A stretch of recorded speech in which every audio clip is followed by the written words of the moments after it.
is a rainbow placket beta. And this is a custom-made portal ring. It's a viral TikTok trend that allows you to create a window into your fish tank. This 10-gallon tank is completely covered in duckweed. Let's create a portal for my new fish. Over the last few months, I've made portals for my baby turtle Harry and Axolotl Lucy. Portals allow light to stream into the tank and make feeding your fish easier. But this time, I'm trying something new. I'm going to make a variety of portals using a 3D printer.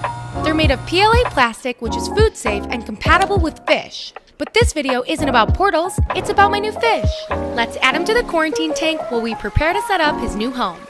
This is a placket beta, and unlike most betas, they have short and round tails. Their beautiful coloration makes them a popular fish in the fish keeping hobby. I can't wait to welcome him home. Let's get back to setting up his new tank. Lucky Bamboo is a great option for aquascaping. It's beautiful and also helps to lower the levels of nitrates in your fish tank. Let's add in a base layer of plant substrate to keep these beautiful roots looking healthy. Let's top it off with white sand. This is known as substrate and will house the beneficial bacteria our fish needs to survive. Pro tip: be sure to keep the leaves above water. This will prevent the plant from rotting while submerged in the tank. A lot of you have asked how these plants fare over time in my setups. I've had Lucky Bamboo submerged for longer than a year and they're doing great. This is Siri Stone. They originate from Japan and are one of the most popular hardscape stones used in aquascaping. I love using live plants in my aquariums. They add rich color and are very beneficial to our fish. They help to remove harmful waste from the water and also provide hiding spots that make our fish feel more comfortable. It's time to spray it down. This will prevent our plants from drying out while I prepare to fill up our tank. Let's fill up the tank using this tube. Be sure your water isn't hitting the substrate directly. This will help make for a super clear fill. Don't forget to add in your heater and filter before cycling your tank. This is a critical step and the process can take between 2 to 4 weeks. Everything is looking great so far and it's finally time to add in my rainbow beta. Look, here he goes!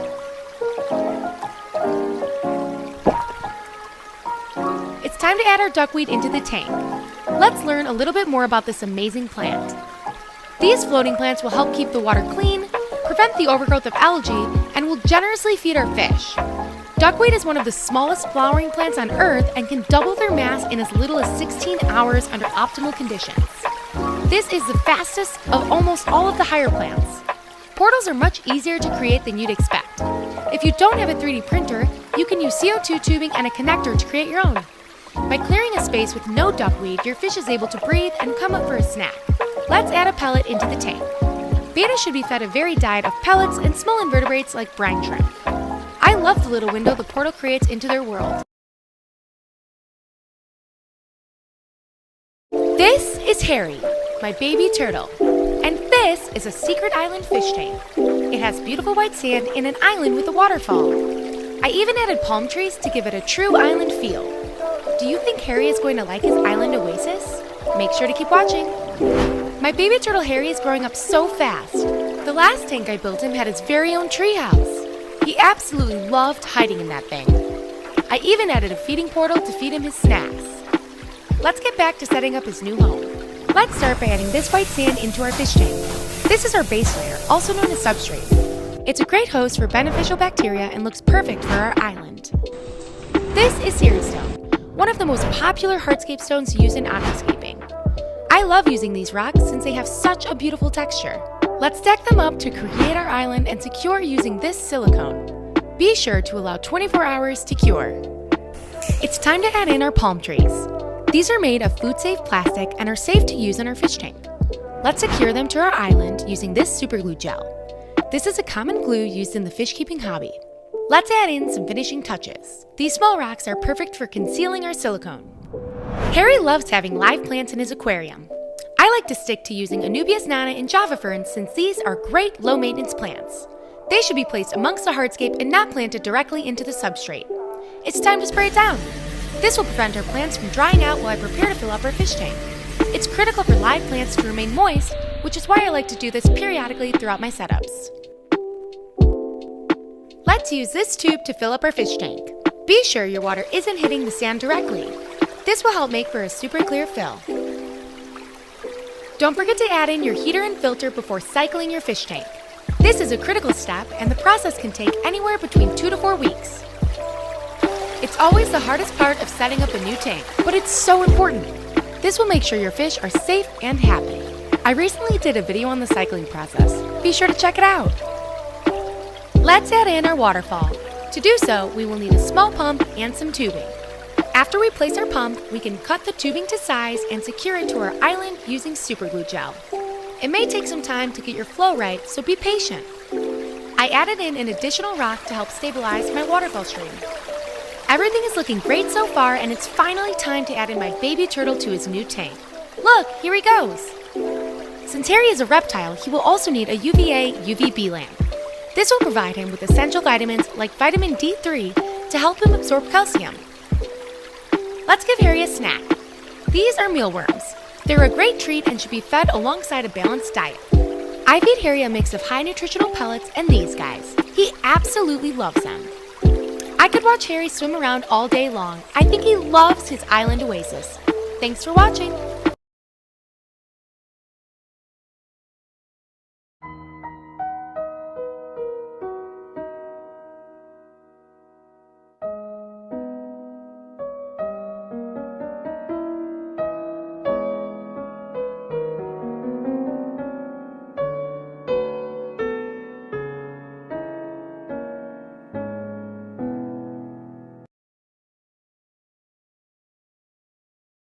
These are X-ray tetras, and this is a Whirlpool aquarium. It has 4 separate pumps to generate a continuous flow throughout the tank. I'm going to use these floating plants to show you just how fast this water is moving. Do you think my fish are going to like it? Make sure to keep watching. This custom-made acrylic donut tank has such a unique shape. I used it to build my Axolotl Lucy an agility course. It had a variety of obstacles that got Lucy moving while stimulating her brain activity. It was basically a 3-part Ninja Warrior obstacle course. But now, we're going to use this tank to create a continuous whirlpool for my fish. New fish have arrived. Let's add them to the quarantine tank while we prepare to set up their new home. These X-ray tetras are great schooling fish. They should be kept in groups of at least 6. These little guys love high flow, and I think they're going to love their whirlpool tank. Let's get back to setting up their new home. Let's start by adding this white sand into our fish tank. This is our base layer, also known as substrate. It's a great host for beneficial bacteria. Once we rake it smooth, we can prepare to add in our hardscape and plants. Let's chisel this series stone to break up our large pieces into smaller accent stones. This is Mopani wood. This wood originates from Africa and is known for its 2-tone coloring that looks great in an aquarium. Let's place our hardscape around the aquarium to give our tank a more natural look. This wood will help to lower the pH of the water, and our series stone will be a great host for our aquatic plants. Using live plants in an aquarium has many benefits.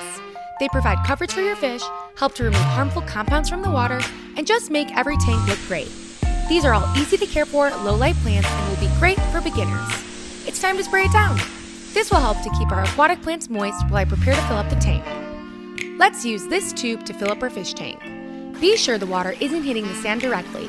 This will help make for a super clear fill. Don't forget to add in your heater and filter before cycling your tank.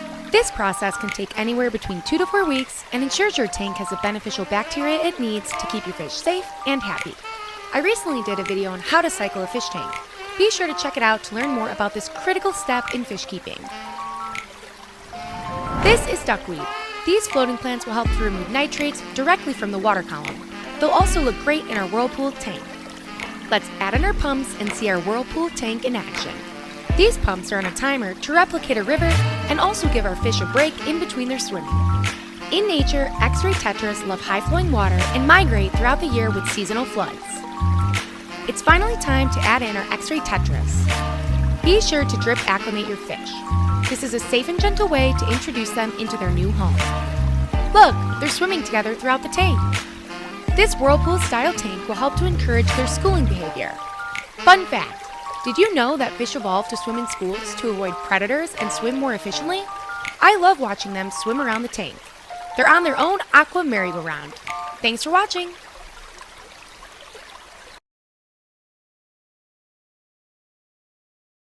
These are rare golden shrimp, and this is a Walstad method aquarium. It requires no filter, no CO2, and minimal water changes.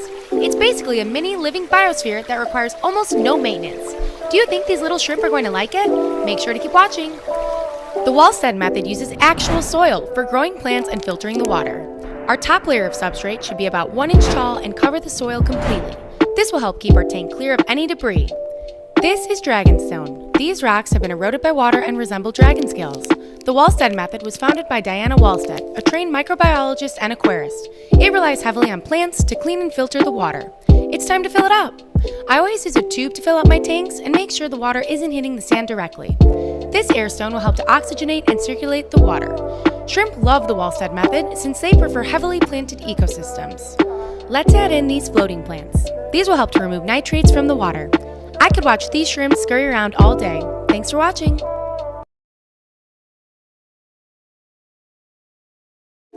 These are rare tiger endlers, and this is a portal ring.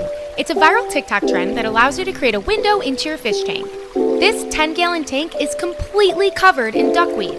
Let's create a portal for my new fish. Do you think they're going to like it? Make sure to keep watching. Over the last few months, I've made portals for my baby turtle Harry and Axolotl Lucy. Duckweed is a floating plant that functions to reduce light into a tank. Portals allow light to stream through and make feeding your wet pets easier. But this video isn't about Harry and Lucy, it's about my new fish. Let's add them to the quarantine tank while we prepare to set up their new home. These endlers are a great community fish and will be perfect for our 10-gallon tank. Did you know that you can keep all males together? They're quite peaceful fish. Let's get back to setting up their tank. This is dragonstone. These rocks have been eroded by water and resemble dragon scales.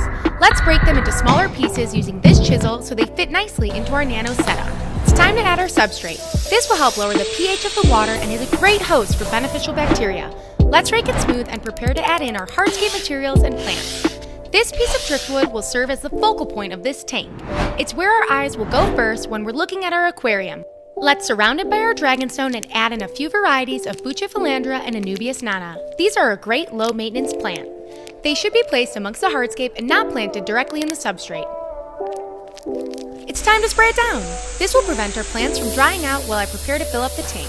It's critical for live plants to remain moist, which is why I like to do this periodically throughout my setups. Let's fill up the tank using this tube. Be sure your water isn't hitting the substrate directly. This will help make for a super clear fill. Don't forget to add in your heater and filter before cycling your tank. This process can take anywhere between 2 to 4 weeks and ensures your tank has the beneficial bacteria it needs to keep your fish safe and happy. Everything is looking great so far, and it's finally time to add my tiger endlers into their new home. Be sure to drip acclimate your fish. This is a safe and gentle way to introduce them into their new tank. Look, here they go. Fun fact, did you know that fish evolved to swim in schools to avoid predators and swim more efficiently? It's time to add our duckweed into the tank. Let's learn a little bit more about this amazing plant. These floating plants will help keep the water clean, prevent the overgrowth of algae, and will generously feed our fish. Duckweed is one of the smallest flowering plants on Earth and can double their mass in as little as 16 hours under optimal conditions. This is faster than almost any other higher plant. You can source duckweed from your local fish shop or from online retailers like Etsy or eBay. Portals are much easier to create than you'd expect. This is one created of CO2 tubing and a connector. The air in the tubing causes it to float. By clearing a space with no duckweed, your fish is able to breathe and come up for a snack. Let's add some color-enhancing tropical flakes into the tank. Endlers should be fed a varied diet of flakes and small invertebrates like brine shrimp. I love the little window the portal creates into their world. Thanks for watching!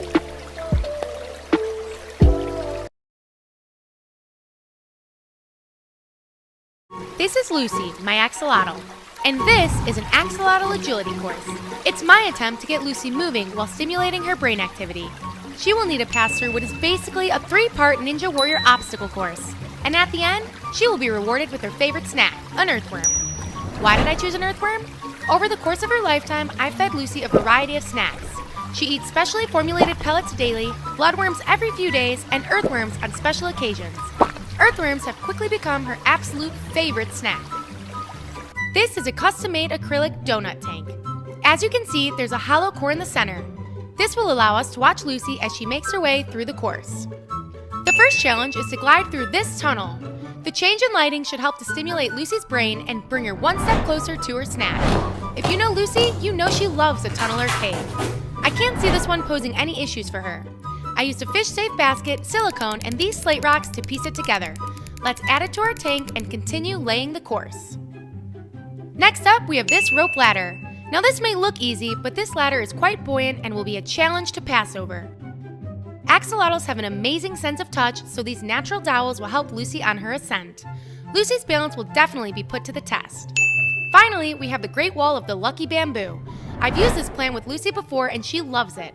I wonder if her familiarity with these will help her during this challenge. These stalks are in a linear formation and create a small opening that Lucy must get through to complete the course. To lay the course, I started with white sand.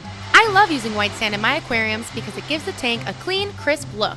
Did you know that axolotls are compatible with sand? When they're longer than 4 inches, they can pass sand without impaction.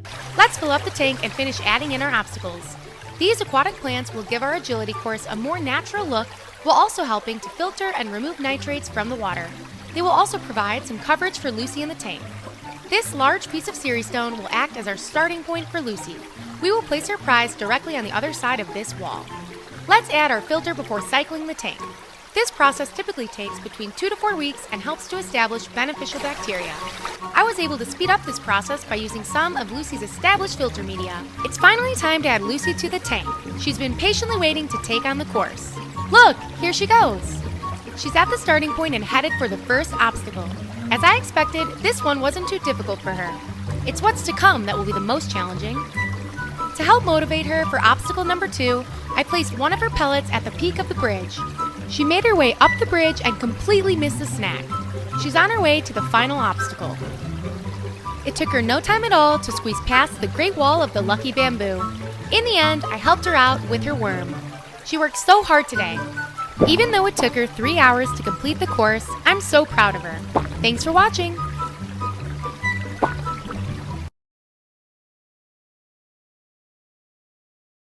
I made a rainbow bubble tip anemone fish tank. I wanted to recreate Finding Nemo for my clownfish. Do you think they're going to find the anemone and host it? Make sure to keep watching. Let's start by adding this oolite aragonite sand into our tank. Be sure to rinse your sand before use. This sand helps to maintain a natural pH balance of 8.2 without the constant addition of chemicals. Let's rake it smooth and disperse evenly along the bottom of the tank. New fish have arrived. These are tank raised black ice ocellaris clownfish. They are a unique cross between a snowflake and ultra black clownfish. Let's add them to the quarantine tank and get back to setting up their new home. Let's make saltwater by combining this reverse osmosis water and a high quality reef salt. You will need a hydrometer to measure the salinity. It should be around 1.025 specific gravity. This cup will help us avoid disturbing the sand while filling up the tank. I always use a tube to control the flow of the water to ensure we have a super clear fill. It's now time to add our cured live rock. This hardscape is home to beneficial bacteria that our fish need to survive. They are also incredibly porous and have a large surface area that will help naturally filter the water. Don't forget to add your filter socks, skimmer, and heater before cycling your tank. This process can take anywhere between 3 to 6 weeks and ensures your tank has beneficial bacteria it needs to keep your fish safe and happy. Our setup will require a strong reef light since we're going to house an anemone. This light should be on for at least 8 hours per day. Pro tip: you can use an auto timer to set your lighting schedule. Be sure to drip acclimate your fish. This is a safe and gentle way to introduce them into their new tank. Let's give them a snack. These are brine shrimp. They're small and jam-packed with nutritional value and my clownfish love them. It's time to add our skunk cleaner shrimp. This tiny critter will help keep our fish and tank clean. They're known for setting up cleaning stations to inspect and clean fish of small parasites, dead tissue, and other small particles that they can eat. Let's add him to the tank and feed him some pellets. I love hand feeding this little guy. It's finally time to add our rainbow anemone. These are extremely rare and selectively tank raised with their stunning rainbow coloration. Like other bubble tip anemones, they make excellent hosts for clownfish. Let's place them gently on the live rock until they attach themselves. Did you know that they have a sticky foot? This helps them move around the tank. Anemones also have mouths and, unlike other animals, release their waste from the same hole. Anemones and clownfish make the perfect pair. Their symbiotic relationship gives the clownfish protection from predators while providing food to the anemone itself. Let's give our anemone a snack. These are mysis shrimp. They are macroscopic crustaceans that are found in freshwater lakes of North America. You can find these at your local fish shop and can feed them to all of your aquatic critters. They're jam-packed with protein and are a fan favorite in my fish tanks. It can take anywhere between a few days and a few months for our clownfish to find their new best friend. And a few weeks later, he found his new home. They're inseparable. Thanks for watching.